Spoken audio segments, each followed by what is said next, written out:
For years, I believed the same thing you might believe right now, that if you wanted real fruit, homegrown, sweet off the branch, you needed a big yard and a couple of full-size trees and a whole lot of patience. I planted a standard apple in my first little garden more than a decade ago, and I still remember standing there the third spring, staring at a tree that had swallowed half my sunlight and given me exactly 4 apples. That was the season I started to unlearn everything, because what I found slowly, pot by pot, is that a dwarf fruit tree in the right container will often outproduce the giant that's hogging your yard, and it'll do it at a height where you can actually reach the fruit. So today I'm walking you through 15 dwarf fruit trees and shrubs that thrive from zone 6 all the way through zone 9. The exact ones I've grown, killed, replaced, and finally figured out. Some live in pots on a patio, some tuck into a corner bed smaller than a doormat. And I'm saving the one for last that changed my mind completely. A fruiting shrub bred by a university to be self-fertile, cold hardy, and so heavy with fruit that a single plant can hand you buckets, no second tree required. Stay with me for that one, because it's the plant I wish someone had shown me on day 1. Before we start, do me a small favor. Drop a comment and tell me just one thing, your zone, or whether you're growing on a balcony, a patio, or a bit of yard. That's it. I read them, and it helps me point you toward the right plant. All right? Let's take a slow walk through them together. Let's begin at number 15, the dwarf blueberry, because this is the plant that taught me fruit growing is really soil growing in disguise. I used to think blueberries just hated me. I'd buy a healthy bush, put it in the ground, and watch it sulk and yellow and give me a sad little handful of berries before quietly giving up.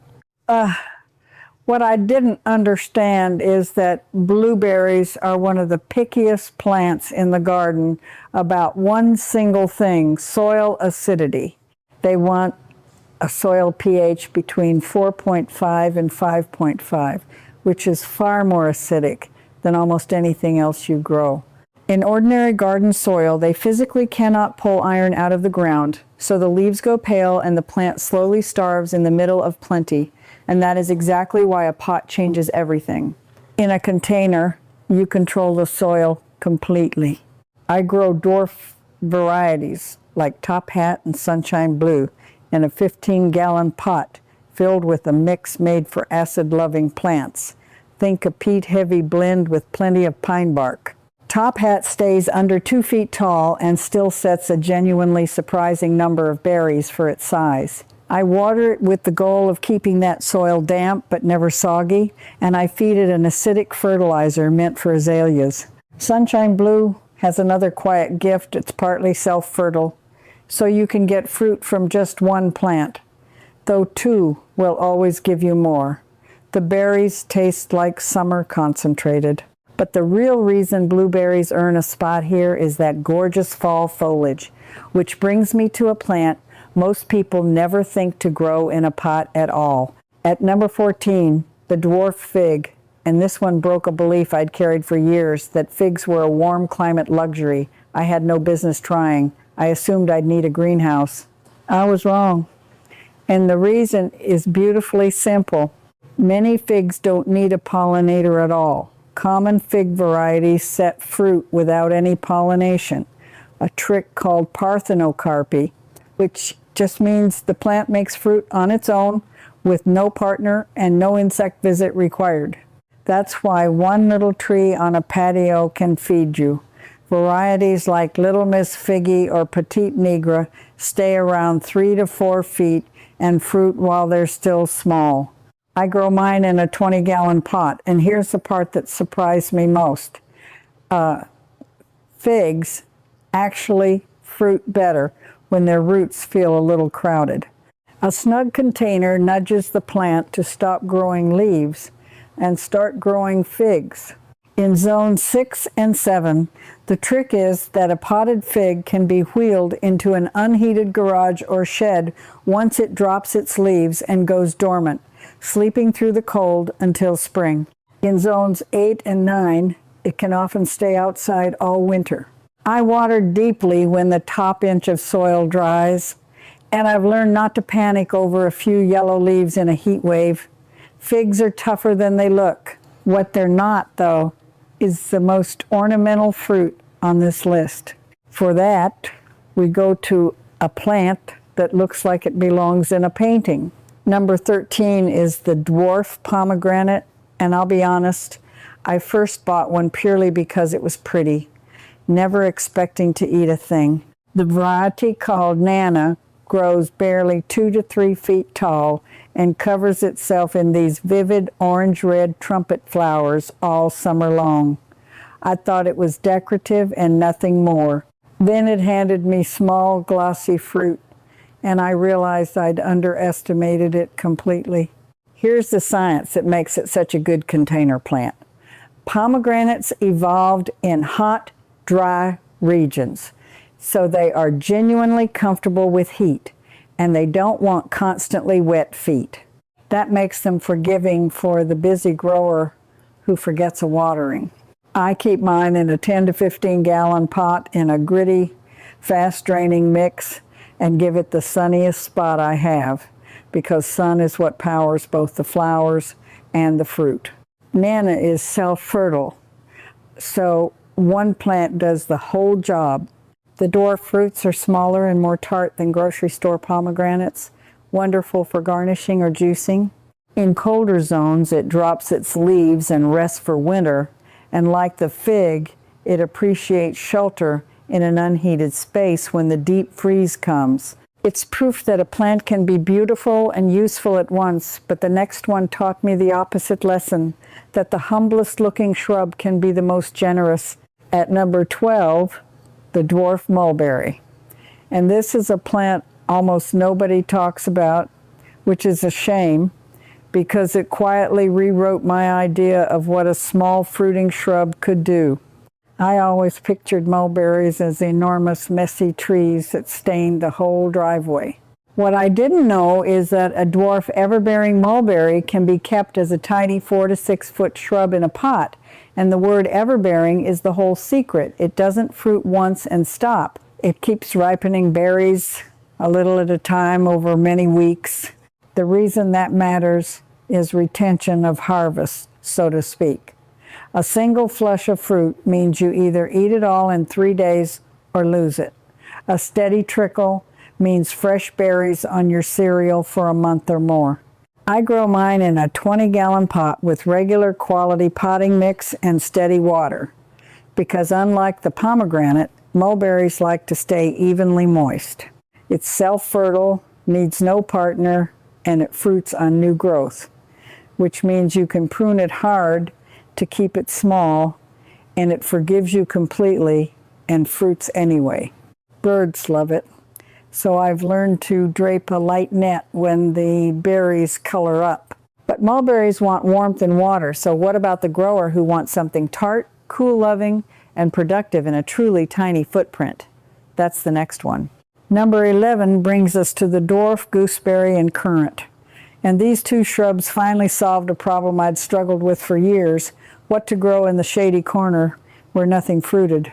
I kept trying sun lovers there and kept failing. Gooseberries and currants were the answer sitting right in front of me, because these are woodland edge plants that actually tolerate partial shade and still produce. That tolerance comes from where they evolved, in the cooler, dappled understory of northern forests. So a spot that gets morning sun and afternoon shade suits them fine, which is exactly the kind of spot most balconies and patios have in awkward abundance.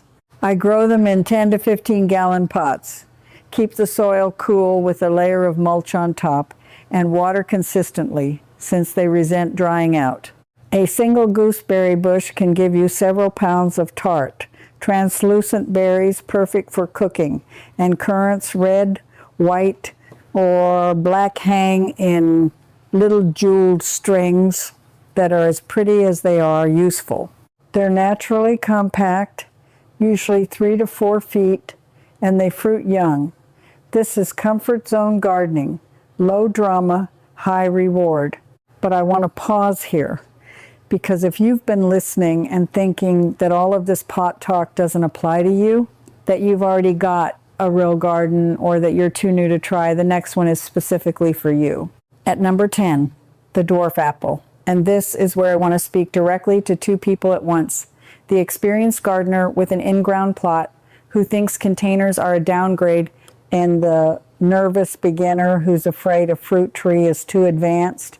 Here's the thing that took me years to accept, and it's something you can act on this very weekend with no special equipment at all. The size of an apple tree has almost nothing to do with the variety, and almost everything to do with the rootstock it's grafted onto. That single fact is one of the most useful things in all of fruit growing. Nurseries graft the exact same apple onto different roots, and a rootstock called Malling 27 or M27 keeps a full-flavored apple tree down to around 6 feet, small enough for a large pot or a tight corner bed. A slightly bigger one, called Bud 9, developed through cold hardy breeding programs, gives you a tree around 8 to 10 feet that fruits within 2 to 3 years instead of the 7 or 8 a standard tree makes you wait. So here's your weekend action. Whether you garden in the ground or on a slab, next time you buy any fruit tree, turn over the tag and read the rootstock, because that little code decides how big it gets and how soon it fruits. Most apples need a second variety nearby for pollination, so I keep a compatible crabapple close by, and a potted apple on dwarfing roots will happily give you real, crisp fruit at eye level. That solved apples for me. But apples are patient plants. The next one taught me about instant gratification. This is the kind of deep, patient knowledge that took me years to gather, one season at a time, and if you want it all in one place, I've put it together for you. Everything I've learned about choosing the right varieties, building the right soil, and timing the harvest is laid out in the Container Harvest, a digital book I wrote specifically for growers working with pots, patios, and small spaces. There's also the Container Harvest Yield Edition if you want to go deeper on maximizing production, and the Complete Container Harvest Field Edition if you want the full system in one place. All of them are available for $97 at the link in the description. And everything in this video is just the beginning of what's inside.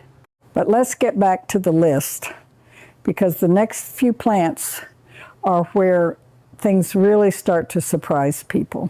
Number 9 is the dwarf peach, and I still remember the season. This one genuinely stunned me, because I'd been told peaches were fussy, disease-prone, and hopeless in a container. Then I grew a genetic dwarf variety called Bonanza, and by its second summer, that little tree, barely 4 feet tall, was carrying full-sized, fuzzy, sweet peaches that made me laugh out loud. The tree looked like a toy. The fruit was completely real.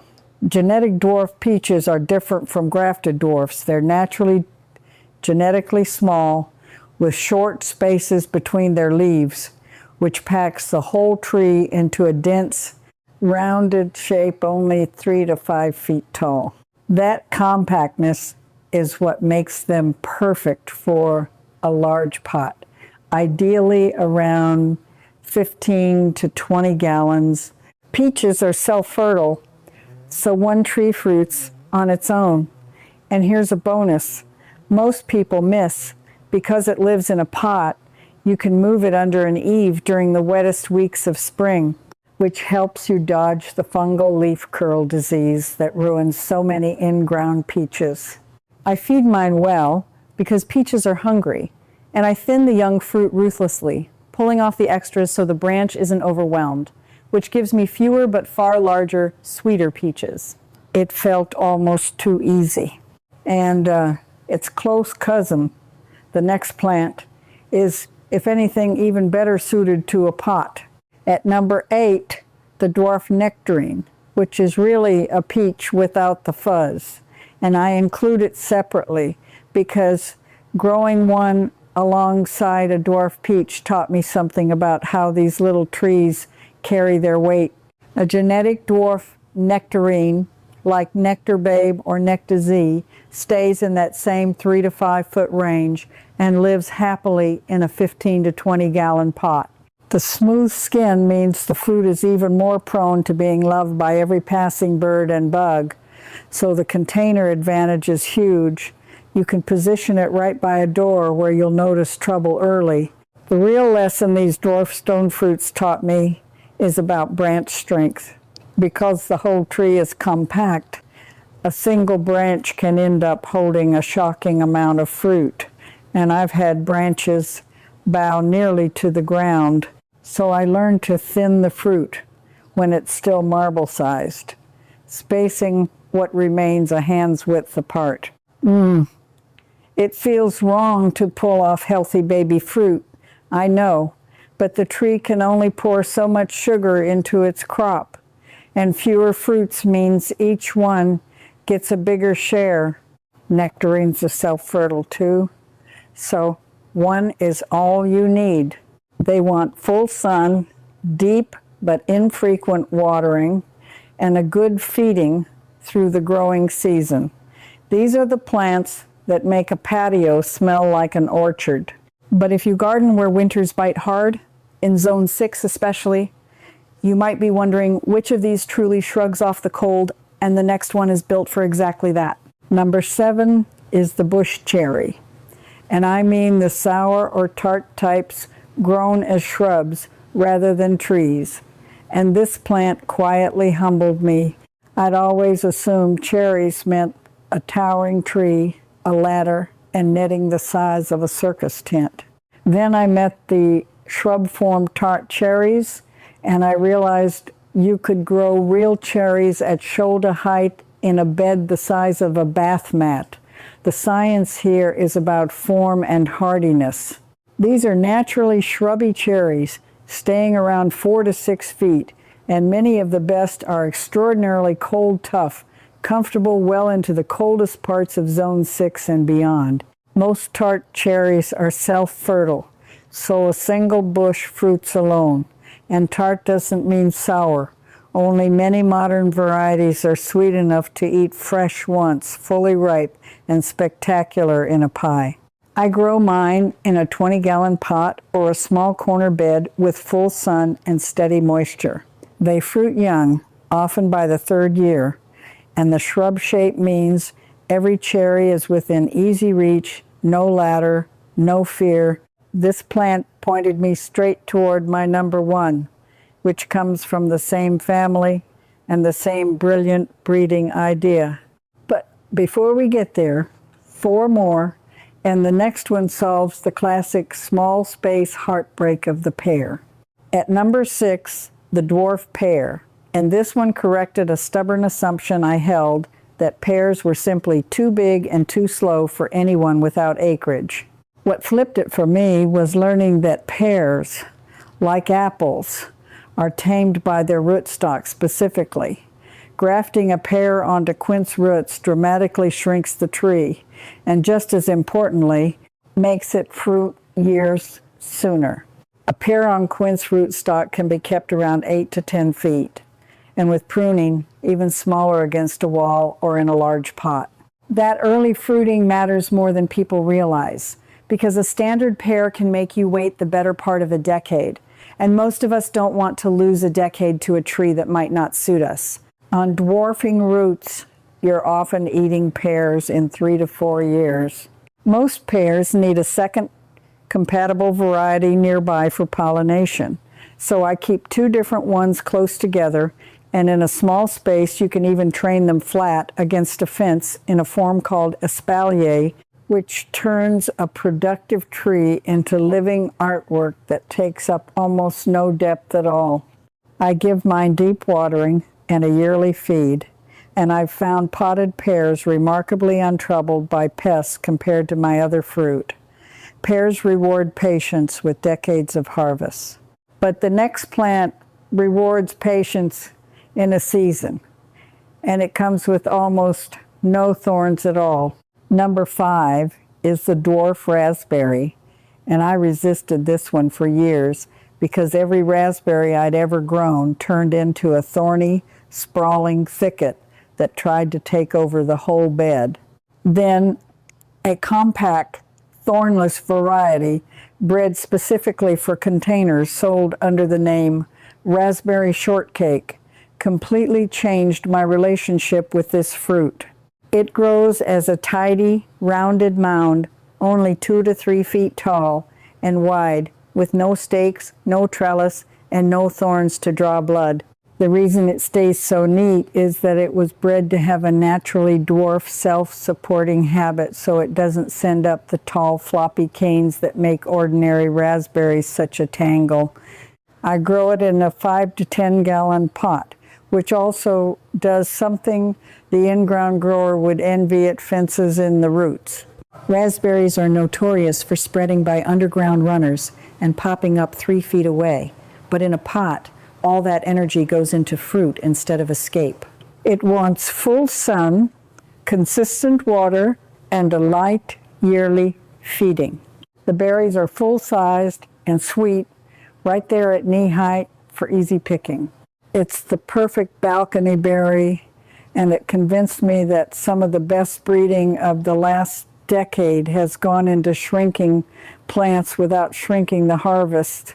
That idea carries straight into the next one, which brings sunshine to a cold patio. At number 4, the dwarf citrus. And this is the plant that felt the most like magic to me, because I never dreamed I'd pick a ripe lemon off my own tree in a climate that freezes. The one that made a believer of me is the Meyer lemon, a naturally smaller, sweeter lemon that fruits generously in a pot. Improved Meyer lemons stay around 3 to 5 feet in a container and are self-fertile, so a single tree gives you fruit, and it often flowers and fruits at the same time, filling the air with a perfume you will not believe. The reason citrus works for so many of us in zones 6 and 7, where a lemon would never survive the winter outdoors, is the container itself. All summer it lives outside, soaking up sun on the patio, and before the first hard frost, I roll it indoors to a bright window, where it happily rides out the cold months and often keeps ripening fruit right through winter. In zones 8 and 9, many gardeners keep it outside year-round with a little protection on the coldest nights. I use a well-draining mix, water when the top couple of inches dry out, and feed with a citrus-specific fertilizer, because citrus are heavy feeders that show their hunger in yellowing leaves. A Kalamandan orange is even tougher and more forgiving if you want to start easy. This plant proves the pot isn't a limitation, it's a passport to grow things your climate forbids. And that same logic makes the next one possible. A fruit almost no small space grower thinks they can have. Number 3 is the dwarf apricot. And I'll admit, this was the last stone fruit I trusted, because apricots have a reputation for blooming so early that a late frost wipes out the whole crop. That reputation is fair for a big tree rooted in one fixed spot. But a genetic dwarf apricot, like the variety called pixicot, stays only 4 to 6 feet tall and lives in a pot, and that mobility is precisely what defeats the frost problem. Here's why it works. Apricots wake up and flower earlier than almost any other fruit tree, and if those delicate blossoms meet a hard spring frost, you lose everything. When the tree is in a 15 to 20 gallon pot, you simply move it into a garage under an eave against a warm south wall on the nights the frost threatens, and roll it back into the sun once the danger passes. That single ability turns apricots from a gamble into a reliable harvest. They're self-fertile, so one tree fruits alone, and a sun-warmed homegrown apricot is a completely different fruit from anything you'll find in a store, soft and honeyed and fragrant. I give mine full sun, deep watering, and thin the fruit like I do the peaches. It's the clearest example of how a container doesn't just shrink a tree, it hands you control over the weather itself. Which brings us to number 2, and then the one I've been promising from the start. At number 2, the honeyberry, also called hascap, and this is the fruit that felt like a secret when I first grew it, because hardly anyone in my area had even heard of it. It's an incredibly cold, hardy fruiting shrub, tolerant of brutal winters far below what Zone 6 ever sees, and it's one of the very first fruits to ripen each year, weeks ahead of strawberries. At a time when you're starved for something fresh off the plant. Honeyberries are a type of edible honeysuckle growing as a rounded shrub around 3 to 5 feet, and the flavor is like a blueberry crossed with a raspberry, tart and deep. The one thing to know is that they are not self-fertile. You need 2 different compatible varieties planted near each other for the flowers to set fruit. So always buy them in pairs. I grow mine in 15-gallon pots or a small bed with morning sun and some afternoon shade in the hotter zones, since they prefer things on the cooler side, which makes them a rare fruit that actually likes a shadier spot. They ask for very little, shrug off cold, resist most pests, and start fruiting young. If your season is short or your winters are savage, this is the fruit that laughs at both. But it lit the path to the plant that changed everything for me. So let's finally get to number 1. And number 1 is the bush cherry from the Romance series, developed by the University of Saskatchewan, the plant that finally broke the last belief I was clinging to, that you had to choose between a plant being tough, being small, being self-fertile, or being sweet, and that no single plant could be all 4 at once. Varieties in this series, with charming names like Romeo, Juliet, and the standout Carmine Jewel, proved me completely wrong, and they are the reason I now tell every small space grower to start here. Let me tell you what these actually are, because the story behind them is the whole payoff. The University of Saskatchewan ran a fruit breeding program for decades, crossing tart cherries with hardy dwarf cherries to create a shrub that would survive some of the coldest inhabited places on Earth. Bushes, rated hardy far beyond anything. Zone 6, demands. Carmine Jewel was released in the early 2000s, and it grows as a compact bush, only 6 to 7 feet tall, easily kept smaller with pruning or in a large pot. It is fully self-fertile, so one single bush gives you a crop with no partner needed. It fruits young, often in the 3rd or 4th year. And here is the number that settled it for me completely. A mature bush can produce in the range of 20 to 30 pounds of cherries, and these aren't harshly sour cherries. As they fully ripen to that deep, dark carmine color, their sugar content climbs to around 20% or higher, sweet enough to eat straight off the bush, dark enough to make the richest pies and preserves you've ever tasted. Think about what that means for you. One shrub, no second tree for pollination, no ladder because it fruits at arm's reach, cold that can't touch it, a pot or a small bed to hold it, and pounds upon pounds of dark, sweet cherries from a plant a university spent decades perfecting so ordinary growers like us could succeed. I put off buying one for years because it sounded too good to be the truth. The season it finally fruited for me, standing there eating warm cherries off a shrub shorter than I am, I understood that everything I'd believed about needing space and size and luck had been backwards the entire time. You can start this one this very weekend, and in a few short years, it will hand you more fruit than you expect from something so small. So here's what all 15 of these plants taught me. Slowly, over a lot of seasons, and more than a few dead trees. Growing real fruit was never about having more land or working harder or spending more money on complicated systems. It was about using the space I had intelligently and choosing plants that were bred to be generous instead of big. A few well-chosen pots on a patio really can outproduce a sprawling yard, because in a container you control the soil, the water, the weather, and the size, and the plant pours its energy into fruit instead of fighting for survival. The goal was never a perfect orchard. The goal was consistency, a little fresh fruit in your hand, season after season, from the space you actually have. If you're someone who'd rather grow honest food simply, in a few pots by the door, than overspend and overwork for a harvest you can't reach, then you already think the way this whole approach works. So tell me that one thing I asked at the start, your zone, or whether you're growing on a balcony, a patio, or a bit of yard. Don't just think it.